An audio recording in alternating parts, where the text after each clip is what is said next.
¿Qué tal, gente?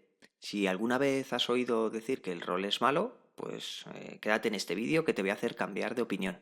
En el vídeo anterior hablábamos de qué son los juegos de rol y de cómo funcionan, pero hoy quiero tratar un tema muy importante, sobre todo para quienes nunca han jugado, y en este canal pues ya sabéis que es un canal para principiantes donde nos vamos a ayudar de la inteligencia artificial para aprender a jugar y para jugar partidas divertidas donde nos vamos a meter en la piel de un personaje y lo vamos a pasar genial jugando, ya sea en grupo o en solitario. Y hoy vamos a tratar este tema tan importante, sobre todo, para gente que tenga la idea de que jugar rol es malo, porque durante muchos años los juegos de rol han tenido mala fama y se han dicho que eran cosas de gente rara, peligrosa, incluso loca. Ahora por lo menos solo te tachan de friki y que, bueno, jugar rol aislaba a las personas, que confundían la fantasía con la realidad o que podían llevar a comportamientos extraños. Pues bueno, yo creo que nada más lejos de la realidad. Si has oído algo alguna vez de esto, pues no eres el único. Durante los años 80 y 90 especialmente, pues hubo mucha desinformación y algunos casos aislados muy mal explicados, junto con el desconocimiento general que hicieron que el rol pues se convirtiera en un chivo expiatorio perfecto. Algo fácil de señalar y de criticar sin entender realmente ni lo que era. Por eso, en este segundo vídeo quiero responder pues, a una pregunta muy clara, si el rol es bueno o malo. Y para hacerlo de nuevo he encontrado un vídeo que lo explica muy bien, de forma muy clara y razonada, así que voy a verlo contigo y comentarlo, aportando un poco de contexto y explicaciones para que puedas sacar tú tus propias conclusiones. Así que vamos a ver el vídeo. Grupo de personas excéntricas se reúnen alrededor de una mesa en torno al mapa de un mundo que no existe en nuestra realidad. Tienen hojas de papel con curiosas fórmulas y tiran dados con formas inusitadas. Hablan de hechizos, monstruos, nigromantes, dioses y misiones. ¿Qué están haciendo? Están jugando calabozos y dragones. ¿Los juegos de rol son del diablo? Antes que nada, ¿qué es un juego de rol? Se trata de una narración interactiva cuantificada. Es narración porque es una historia, una ficción. Es interactiva porque no está fija como en un libro ni depende de un solo autor, sino que se va construyendo entre varias personas. Y es cuantificada porque los resultados de las acciones suelen depender de características que frecuentemente tienen valores numéricos. Y se llama de rol no porque se rueden dados, sino porque los jugadores interpretan roles o papeles. Esto puede sonar un poco abstracto, pero en la práctica es algo así. Un grupo de personas se reúne a jugar. Una de ellas es quien conduce el juego. Se le llama amo del calabozo, narrador o guía del laberinto, según el sistema de juego que se use. Los demás son jugadoras y jugadores que han creado cada uno un personaje. Han pensado cómo se llama, cuál es su pasado y qué características tiene. Por ejemplo, qué tan inteligente, fuerte, ágil o simpático es. Entonces, la persona que dirige propone una situación. Por ejemplo, es de noche. Después de la aventura de hoy, ustedes descansan alrededor de la fogata, charlando. El único sonido son los grillos y el ocasional canto de un búho. Pero de repente, escuchan pasos que se acercan desde el bosque. De entre la oscuridad surge, iluminada débilmente por la luz del fuego, la figura de un hombre alto, vestido con ropa oscura y cubierto con un sombrero negro. ¿Qué hacen? yo tomo mi espada y me pongo en posición defensiva. Yo, como soy ladrona, me oculto en las sombras. ¿Cuánto tienes en destreza? Tira el dado. Bien, el recién llegado no te puede ver. Dactaris, ¿qué haces tú? Tomo mi arco y ¡fum! ¡Le disparo! ¡No! ¡Espera! Oye, ¿por qué le disparas? ¡Factor sorpresa! Tira el dado. ¡Ay, no! ¡No le di! El recién llegado intercepta la flecha con su mano antes de que lo hiera. Mira la flecha con detenimiento y dice: veo que ustedes son realmente quienes derrotaron a la manada de lobos zombies, pero no sé si serán suficientemente valientes para rescatar a los niños secuestrados en la fortaleza de Sithrak. ¡Chan, chan, chan, chan! Bueno, pues sí, pues como estábamos hablando, si alguna vez habéis oído esto de que el rol es peligroso, pues yo creo que se parte de una idea equivocada. Pensar que el jugador pierde el contacto con la realidad, pues yo creo que en realidad lo que ocurre es justo lo contrario. Al final en un juego de rol los jugadores pues son conscientes de que están jugando, igual que cuando ves una película, lees una novela o juegas a un videojuego.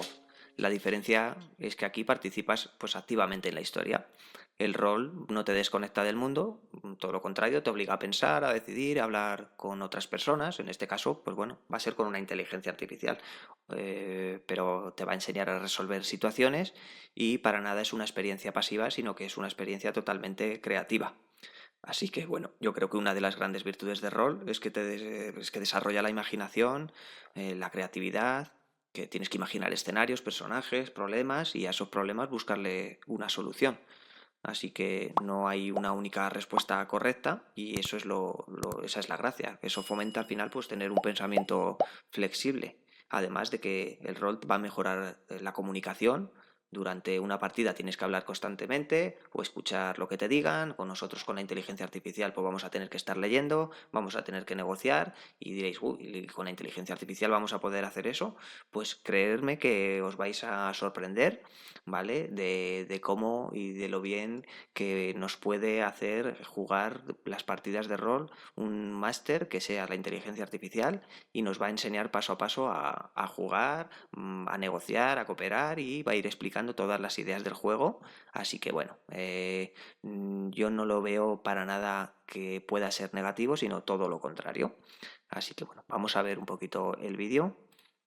Y así sigue la aventura, todo en tu imaginación. Pero no creas que todos los juegos de rol son de espadas y magia. También están los que mezclan historia y fantasía, como Piratas. Hay juegos góticos como Vampiro la Mascarada, o de horror cósmico como La Llamada de Cthulhu. Otros de ciencia ficción como Cyberpunk 2020, o que mezclan fantasía y ciencia ficción como Shadowrun o Laberinto, que se inspira en la estética y los mundos del anime. El primer juego de rol de la historia fue Dungeons and Dragons, al que por acá llamamos Calabozos y Dragones, y en España, Dragones y Mazmorras. ¿Cuál es el origen de este juego tan especial? En 1913, el famoso novelista H.G. Wells inventó las reglas de un juego de guerritas llamado Little Wars, y para finales de los años 60 eran muy populares los juegos que simulaban batallas con miniaturas. Un par de estos jugadores eran Jeff Perren y Gary Gygax. Ellos se propusieron adaptar este tipo de pasatiempos a un ambiente medieval y crearon las reglas de un juego al que llamaron Chainmail o Cota de Malla. Pero los autores tenían algo novedoso. Más que a las guerras, eran aficionados a la trilogía de El Señor de los Anillos, de J.R.R. Tolkien, a las aventuras de Conan el Bárbaro, de Robert E. Howard, a las historias de Elric de Melniboné, de Michael Moorcock, y a las novelas de fantasía de Paul Anderson. Por eso le añadieron al juego de Chainmail un suplemento de fantasía de 14 páginas que incluía magia y criaturas como elfos, orcos y dragones. Se publicó en 1971 y todavía era un juego de guerritas. Gygax conocía a Dave Arneson, que también era aficionado a los juegos de guerra y que además era estudiante de historia y practicaba juegos de roles, ejercicios donde los estudiantes adoptaban el papel de figuras históricas. Fue Dave quien propuso la idea de que los jugadores controlaran personajes en lugar de ejércitos, que el juego fuera narrativo y cooperativo más que competitivo, y además introdujo la figura del director de juego que actuaba como los personajes no jugadores. Así, en 1974, Gary y Dave publicaron la primera edición de Calabozos y Dragones y tuvo gran éxito. Para los años 1980 ya era un pasatiempo conocido con traducciones a varios idiomas y una referencia en la cultura popular de Estados Unidos. Pero la extraña fortuna quiso que por esas fechas empezara a cobrar fuerza el fenómeno social que se llamaría Satanic Panic. Era un pánico moral, una reacción de ciertos grupos de personas ante una percepción falsa o exagerada. El pánico satánico. Y otra cosa que suele pasarse por alto es que el rol le enseña a ponerse en el lugar de otros. Interpretar un personaje no es solo lanzar dados, es entender cómo piensa alguien distinto a ti. Y eso pues desarrolla empatía, que es algo que nos sobra precisamente en el mundo real.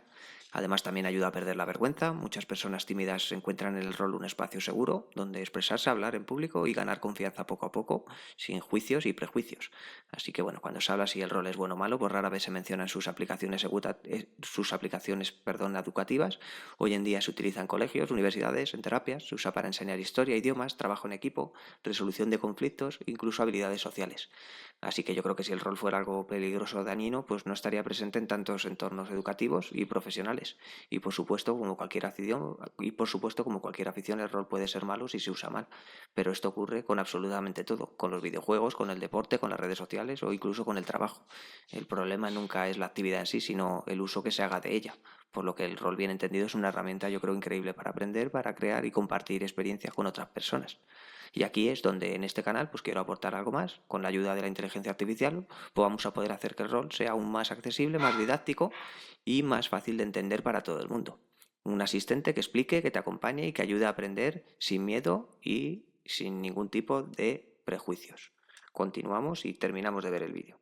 Era la creencia de que existían agrupaciones dedicadas a promover el culto al diablo y que hacían horribles rituales. Como Calabozos y Dragones hacía mención de demonios, monstruos, hechiceros y muertos vivientes, entre otras cosas, algunos grupos religiosos lo acusaron de promover la brujería y el ocultismo. Y ocurrió un caso que ayudó a expandir su mala fama. Un estudiante de la Universidad de Michigan llamado James Dallas Egbert III desapareció de su dormitorio. Como el muchacho jugaba Calabozos y Dragones, se empezó a rumorar no solo que su hobby lo había perturbado y llevado a explorar lugares peligrosos, sino que el juego en realidad era un extraño culto secreto. El caso propició la escritura de un par de libros y de una película llamada Mazes and Monsters, protagonizada por un joven Tom Hanks. Así creció la fama de los juegos de rol como una actividad vinculada a lo oculto, lo esotérico e incluso lo maligno. Hasta se hacían cómics donde se advertía que sus jugadores se podrían convertir en hechiceros diabólicos y asesinos. Pero obviamente nada de esto tenía fundamento alguno. Nunca se ha visto relación alguna entre los juegos de rol y perturbaciones mentales o conductas supersticiosas o violentas. Más bien, al contrario, los juegos de rol pueden tener un papel positivo en la vida. Una de las características que hacen único al juego de rol y especialmente atractivo es que combina los tres grandes tipos de juego. El juego game,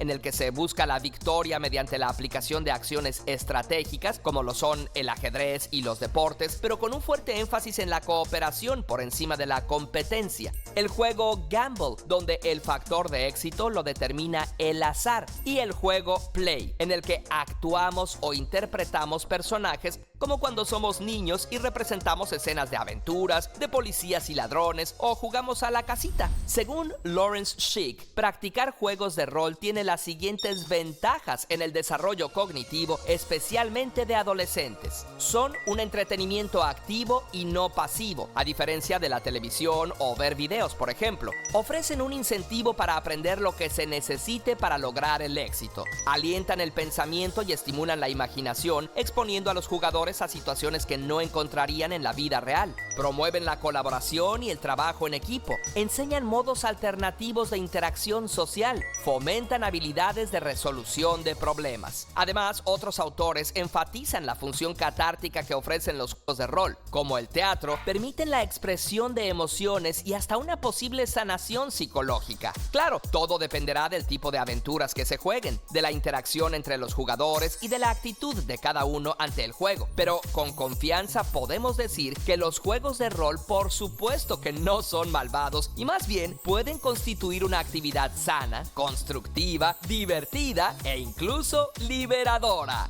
Bueno, pues si habéis llegado hasta aquí pensando que el rol era algo raro o peligroso, espero que este vídeo te haya ayudado a verlo desde otra perspectiva. Y si ya jugabas, pues quizás te haya dado algunos argumentos para explicar a otros por qué esta afición pues es tan especial. Así que nada, en los próximos vídeos seguiremos profundizando, explicando conceptos básicos y empezando poco a poco a jugar partidas reales, siempre con la ayuda de la inteligencia artificial. Así que si te ha gustado este contenido, dale like, suscríbete al canal y acompáñame en esta aventura, porque el rol no va de huir de la realidad, para nada, va de entenderla mejor a través de contar historias. Nos vemos en el próximo vídeo.